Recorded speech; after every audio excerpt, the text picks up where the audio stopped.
I'm Douglas DiRuggiero. I'm a physician assistant who practices in Rome, Georgia, and I'm here with Dr. Peter Leo. Tell us about yourself, Dr. Leo.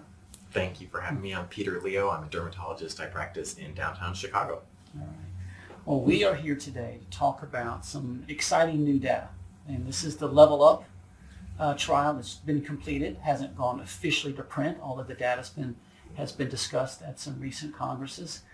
And this Level Up data compares upadacitinib at the recommended starting dose of 15 milligrams to dupilumab at their recommended starting dose based on age and weight appropriateness. So we've got this data to look at and see how it impacts a really high bar for our patients with atopic dermatitis. Tell us about the bar that was set, and then we'll get into the data itself.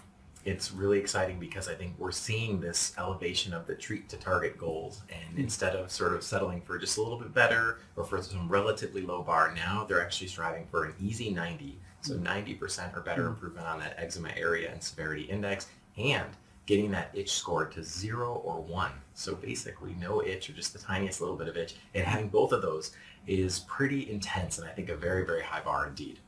It is, because we're seeing this, I think, kind of this progressive movement towards not wanting to get patients just better, but wanting them to feel totally clear. And we've got that in the psoriasis world, right? We saw that when Enbrel first came out, and it was like PASI 50s we were talking about. And then we went to PASI 75. And then suddenly this bar came out where we wanted PASI 90, 100. And now we're seeing the same moving towards the pinnacle with EASIs, being 90 or higher. But this is really the first time that a study said we want the primary endpoint to be both total itch control, 0 or 1, and at that high bar of EASI 90. So I think it was a pretty bold move to try to say we're going to set our primary endpoint as having both criteria. Well, how many people made it there? It's pretty impressive. I think when we look at who actually made it, it seems like around 20% of the upadacitinib group was able to hit that very, very high bar, and about 9% of the dupilumab group was able to hit that. And you could see a difference between the groups as early as 1 week. So I think this kind of reflects our clinical experience to some degree, that certainly the upadacitinib is not only very powerful, but works extremely quickly. You begin to see changes very rapidly. Yeah. And this, I guess, was officially a phase 3B or a phase 4 trial, with blinded, randomized controlled. There was a unique aspect to this in that they had blinded assessors who would see the patients at 4 weeks and decide if that patient was someone that was already hitting the bar early at 4 weeks or needed to escalate the dose of the upadacitinib, and then again at 8 weeks. But at 4 weeks, they had to already be at this high bar, and if not, they would move them forward. Well, what do you think is the impact of this, in terms of, are patients wanting this high bar, or just the researchers wanting this high bar? I think really the patients do want it. And I've seen some data, not necessarily within this study, but I think which sort of paved the way for it, that says even if people are a lot better clinically, if they look a lot better, sometimes these other measures trail behind: sleep, quality of life, sort of overall well-being. And it's harder to capture those, but as you get to these very stringent levels, I think you see everything fall in line. As you'd imagine, if your itch really is 0 or 1, almost, the vast majority of patients, if not all, are feeling so much better. So I think it really comes from the patients, maybe not expressed in this way, but I think this is a really neat metric to get people to the absolute highest level we can do. Well, in this Level Up trial, if this kind of the secondary endpoint was just looking at EASI 90, how many people just made it to that, but didn't necessarily get 0-1, or just getting to 0-1, but not necessarily EASI 90. And if I remember correctly, the EASI 90 category, about 40% of the upadacitinib patients made it to the EASI 90 by 16 weeks, versus about 22% on the dupilumab. So dupilumab is still doing the things we expect it to do, just not the same level. So not quite twice as many on the upadacitinib, but close to. And then you look over there on the itch control on the other side, it was about 30 versus 15. So again, this kind of twofold. Do you think that patients are happy with having just one or the other, or do we think the patients are wanting to see both?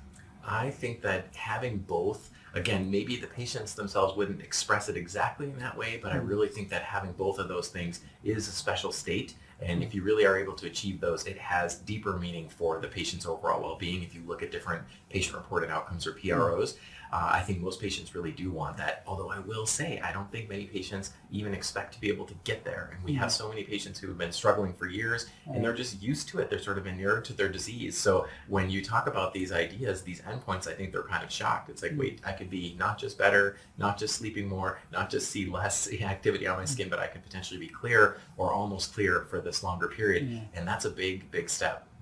What about safety? Anything different? Any surprises with the safety side in this trial, or are things sort of consistent with what we expect from this JAK inhibitor versus this monoclonal antibody? Yes, I think you always take on a slight risk when you do a trial because things can happen and you can find new signals, and happily it seems like there was no new signals of safety that were of major concern, and we have a pretty good understanding now. Both of these medications have been out in our hands for several years, so I do feel like we have a good sense of their safety. There's no doubt that there are some important safety differences that have to be discussed with patients and families. The monoclonal antibodies have a little bit more of a controlled safety profile with our oral JAK inhibitors. For better or for worse, they have a class-wide boxed warning, so that kind of adds a little bit of complexity to the discussion. But when you really look at the actual patients that we're treating with this particular drug, as opposed to sort of JAK inhibitors as a more general concept, I think the safety profile is quite reasonable for both of these drugs. And for many of my patients, it's been a great fit. Yeah, I think the key for us now is we're getting comfortable with these JAK inhibitors is that if it's appropriate for the patient, their past medical history, if it all matches up, then we should be able to move into it with a pretty good comfort level, that as prescribers, that we're giving them something that is safe in order to do that. Well, let's transition. Let's talk a little bit more about the patient, what patients want, what we want as prescribers, and are we matching this up together? So let's talk really about the impact of this trial. And I want to do that within the context of this new AHEAD, AHEAD, aiming high for eczema and atopic dermatitis. Because this consensus, right, an international group of experts, you were one of them, and Jonathan Silverberg, I guess, was the first author on this, this recent publication. Gets together a group of atopic dermatitis experts, Delphi consensus voting type setup, to really say, what should be the standards here in terms of when do we dose escalate, or what type of complaints do patients have? What are they living with? Tell us a little bit about being part of that consensus group and how it kind of dovetails with the type of data that we have recently seen in the Level Up trial. Thank you. Yes, first of all, it's just so exciting that we even have the ability to talk about these kinds of things, because just a few years ago, it wouldn't have mattered. We could talk till we're blue in the face about how we want to get these goals, but we simply didn't have the tools. So in a way, it is sort of a very exciting admission that we now have some of the new potential to get patients to places we've never gotten them before.